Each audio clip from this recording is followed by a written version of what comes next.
On a quiet April morning, the hum of tires over steel stopped echoing through the Carbon River Canyon. The Fairfax Bridge, built in 1921, our link to Mount Rainier National Park, was suddenly closed. No warning, no time to prepare. Concrete barriers were rolled across the road, and with them, the end of an era.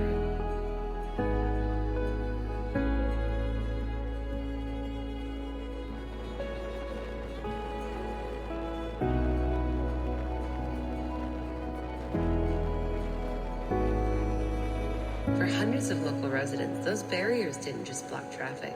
They blocked history, livelihood, and connection. I'm Jamie Pololi, and this is Reconnecting Rainier.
So in 1914, my great-grandmother came from Italy with her family, and her brother purchased the Wilkes Cash Market. It was called something different at that time, and they had that until 1921. And then when my great-grandfather came over from Italy, they also were from Italy but came separately. They met in town, and then they eventually purchased the store, the Wilkes Cash Market, in 1921. 1921 is also when the Fairfax Bridge was built, and so I can't imagine having a business in Wilkeson and then having that influx of travelers to come up to the mountain, since it's the gateway to Mount Rainier, the Carbon Glacier, and Mowage. And what's interesting is that the same time I tried to open it, closed, and when they opened theirs, it opened. So it is quite the amount of time that's gone by and all the things that have changed. It's interesting that happens to be the exact moment that I try to do the same thing 6 generations later, basically. But it is and was always like the biggest attraction to come here. All of our resources over time have left. So we had coal and we had sandstone and we've got logging, but really the mountain was the last piece that we had after coal mining left. April 14th, 2025. The Washington State Department of Transportation announced the Fairfax Bridge was unsafe and closed, effective immediately. Inspections have revealed severe corrosion in the bridge's truss members, a structure long rated poor and fracture critical. To the state, it was a safety precaution. To us, it was isolation. We've got 40 so residents that live full-time up here. There's pretty much 3 different neighborhoods or communities of where the houses sit. The average age, I say, would probably be 60 plus.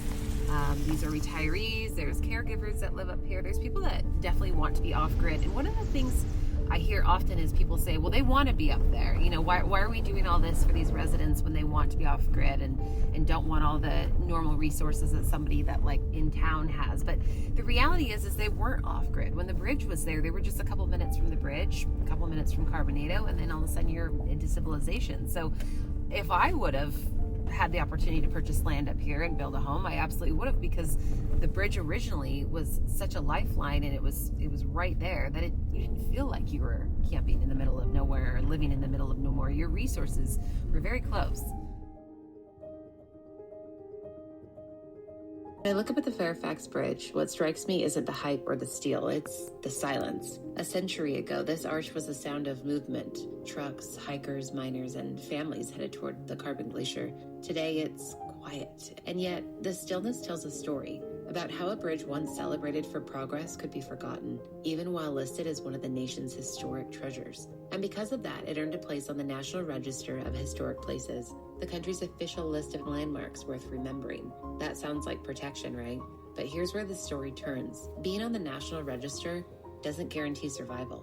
It doesn't mean the state must preserve or even maintain it. It simply says this matters. But saying something matters and taking care of it, those are two very different things. When WashUp finally closed the Fairfax Bridge, it wasn't because of its age or its history. It was because of deferred maintenance, over 2 decades of it. The designation that was supposed to protect it couldn't prevent that neglect. Now, the same listing that celebrates the bridge's importance might slow the efforts to rebuild or restore it. So when a bridge like Fairfax starts to corrode, the state can still defer maintenance year after year. Listing doesn't unlock a preservation budget. It just adds a layer of paperwork when the time for replacement finally comes. That's the paradox. Because the bridge is on the National Register, any future project involving federal or state funds will take longer.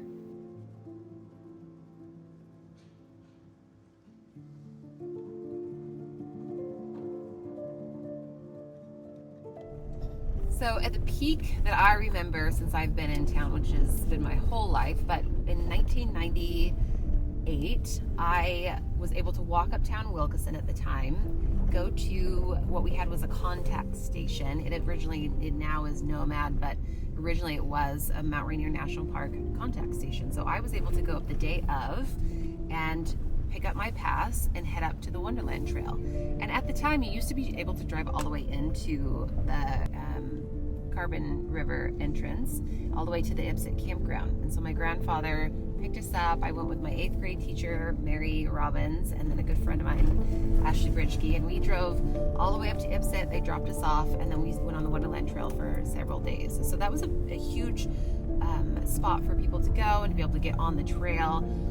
Well, just a few years later after that, that actually all washed out. We had a crazy flood, and they never rebuilt that road. And so now you cannot, you are not able to actually go all the way into Ipsit anymore. You've got to travel quite a ways to get to the campground, either by foot or on bike.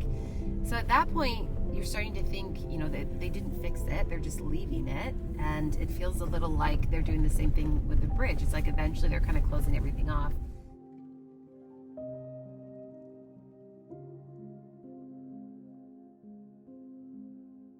Short term is this access road and making sure that it's safe.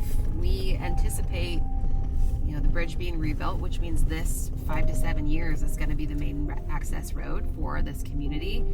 I'd love to make it the best gated community around and safety features. And so receiving the grant from the Department of Commerce is huge. Getting those gates in that are automatic. We'll have lights at those gates, Wi-Fi at those gates. That's really important. A lot of the grants that you find that are out right now aren't for preventative emergencies. They're not preventative in ways of making sure that if something happens, we have this set up. It's really reactive. And so wanting also outside of the communication funding that we got and these gates to find funding to be able to make sure they have everything they need if so.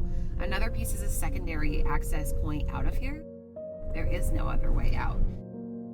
I want to make sure that we start to have partners in this rebuild of the bridge. I don't need to secure $160 million overnight. What I need to do is secure partnerships on a state level, a federal level, the Park Service, DOI, people that really want this bridge rebuilt to make sure that we get that lined up and there really is no avoiding not building. It really should be the only option.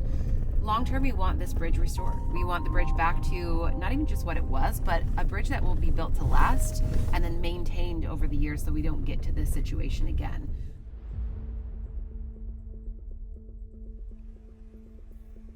If I love this town enough to live here, am I willing to fight for it too?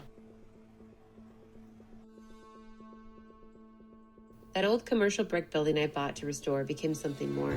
The year before the bridge closure, I turned it into a nonprofit, the Wilkeson Historical District, to help preserve our town's heritage and strengthen local businesses. I never imagined it would go on to play one of the biggest roles in Wilkeson's modern history. What started as a small effort to honor the past became the center of a movement to protect our future and to remind the world that Wilkeson still matters. This isn't about a bridge. It's about accountability, about how infrastructure decisions ripple through real lives. It's about small towns like ours that stand up, organize, and demand to be seen. The Fairfax Bridge closed a road, but it opened our eyes. How residents took on bureaucracy and state systems, how new legislation could reshape rural access, and how throughout it all, community found its voice.